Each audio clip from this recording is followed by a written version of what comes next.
Arc Raiders cannot survive long-term without choosing a side. Right now, it's trying to serve two audiences with fundamentally opposed needs, and that tension isn't creative, it's actually destructive. Extraction shooter players need PvP pressure to give the game meaning. A growing portion of the audience wants that pressure removed entirely.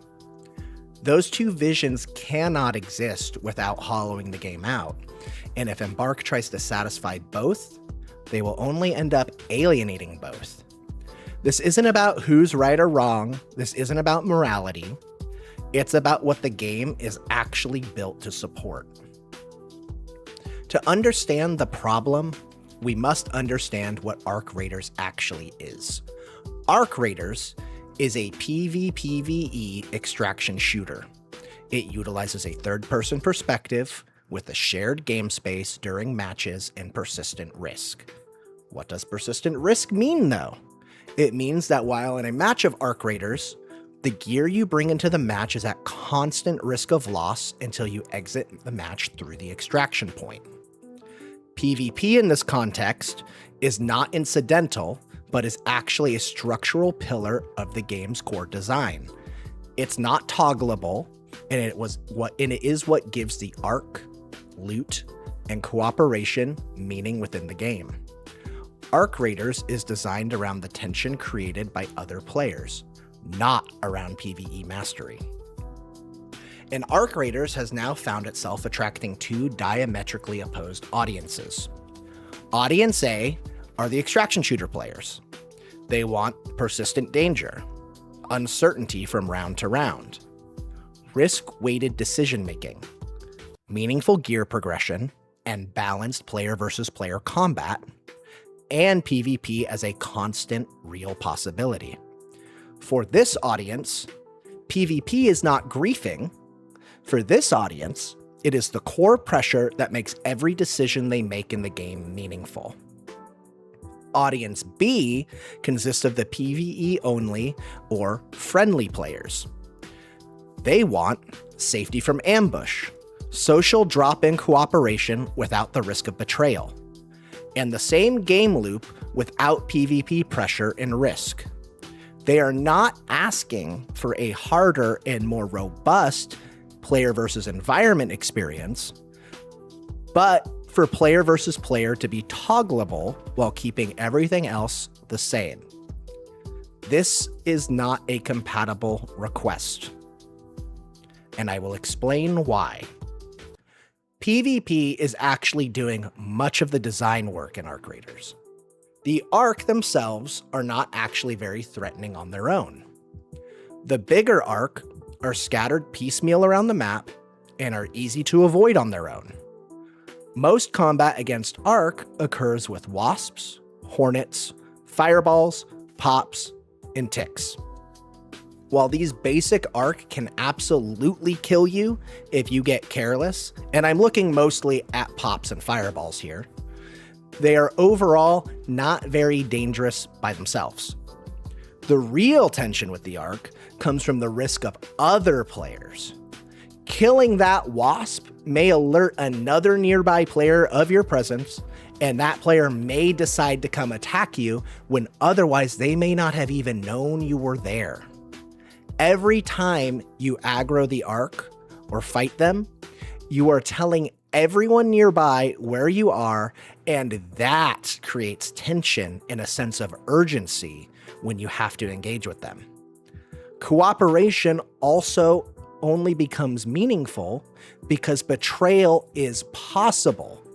The cooperation we see in solos is great because nobody is actually obligated to do it.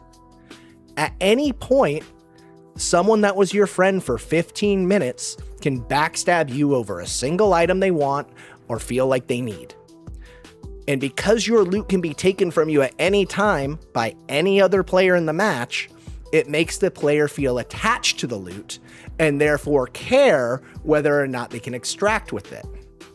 If you remove player versus player, none of these systems are capable of standing on their own. PvE only will completely flatten the game. Arc behavior is extremely predictable. And once the novelty wears off and you understand how to abuse their AI, they become a non-threat 90% of the time.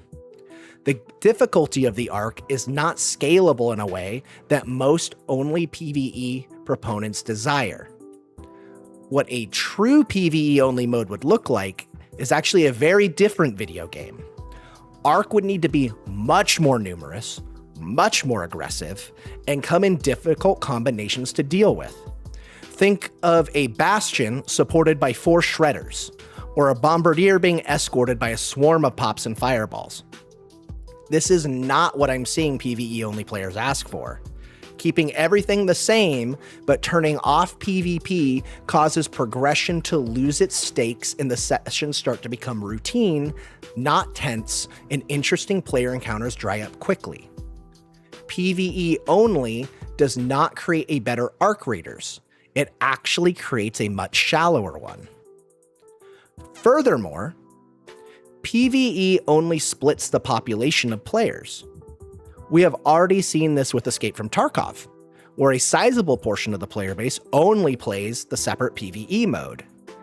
PvE and PvP Tarkov play wildly different, almost like entirely different games.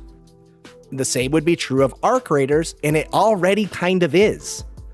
Solo queue in Arc Raiders plays much differently than duos or trios. When I play solo in Arc Raiders, there is often a semi-enforced social order of friendliness, with solos often teaming up to take down aggressive players to keep things friendly while they do their quests, loot, or just hang out and roleplay. Duos and trios in Arc Raiders is extremely tense all of the time because everyone shoots on sight and the expectation is if you hesitate, you're going to die. Codifying this difference will only drain shared matchmaking. If you codify a PvE-only option, you end up severely degrading the queue quality of the PvP-enabled side of the game. PvE-only ends up churning more players due to a lack of depth. Both sides then start blaming one another for the sliding population numbers, increased queue times, and general frustrations of the game rather than the structures and incentives that enabled the problem. This isn't just a hypothetical, it's a well-documented pattern that we have seen in many games. Arc Raiders has been balanced so casual players are never outmatched, but that same protection removes all meaningful reasons to engage with progression. When baseline gear is as effective as advanced gear, progression stops being a reward and becomes a liability. Basic weapons compete with or outperform higher tier weapons. The reason it is this way is because it protects casual players from feeling overmatched by more hardcore players. However, it also removes the PvP incentive to gear up and completely flattens PvP progression. The high tier loot is much better at PvE, but that's all it does. Higher tier loot does not meaningfully improve and often will even worsen PvP outcomes, and it makes killing big arc strategically pointless. Since free kits are unlimited and give you some of the best weapons in the game, the incentive structure gets thrown out of alignment. The safest option to increase your stash value for the optional wipe is to spam free kits on Stella Montis. This provides no risk to the player, but gives massive reward, especially in solos where players are much more passive and often attempt to socially enforce non-aggression.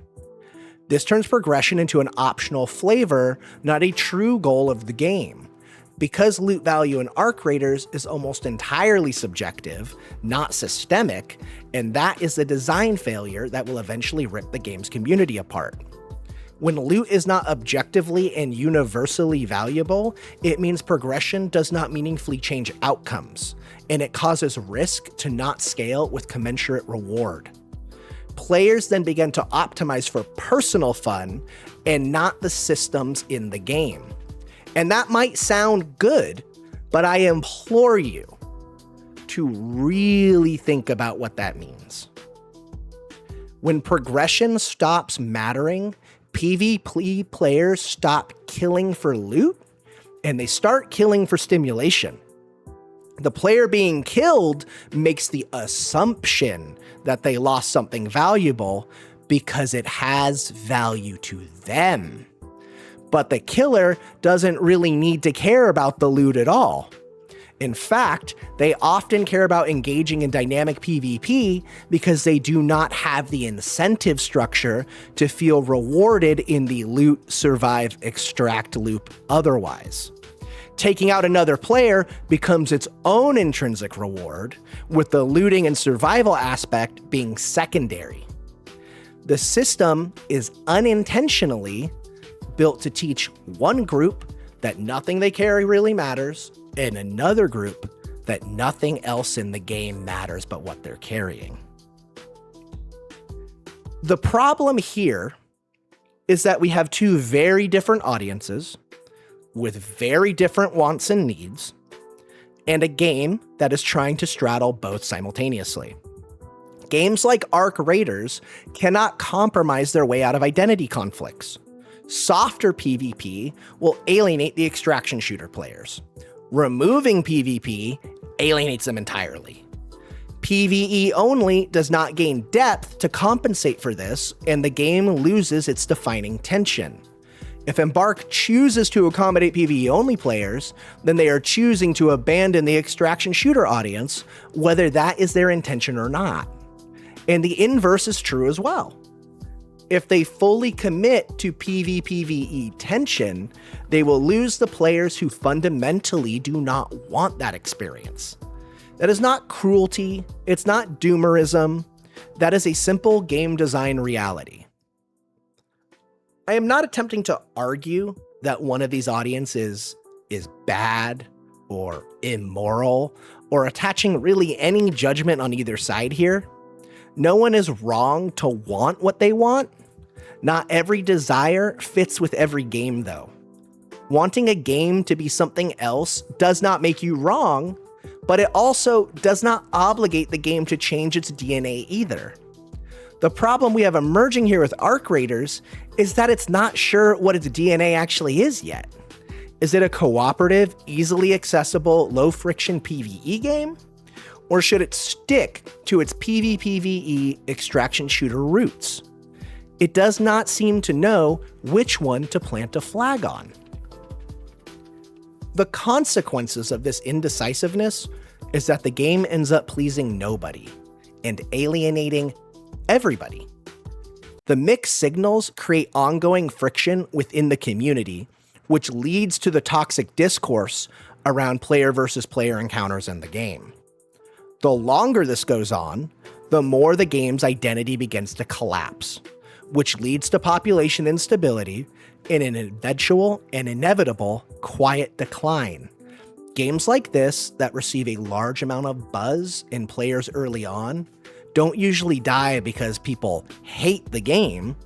They die because they can't decide on who their audience is and end up not having an audience anymore at all. Arc Raiders doesn't need to be hardcore, but it does need to be honest about what kind of tension it's built on. Because you can't design a game around danger and then apologize for it. In the swamp, indecision is how you get eaten. Like and to subscribe for more commentary and analysis.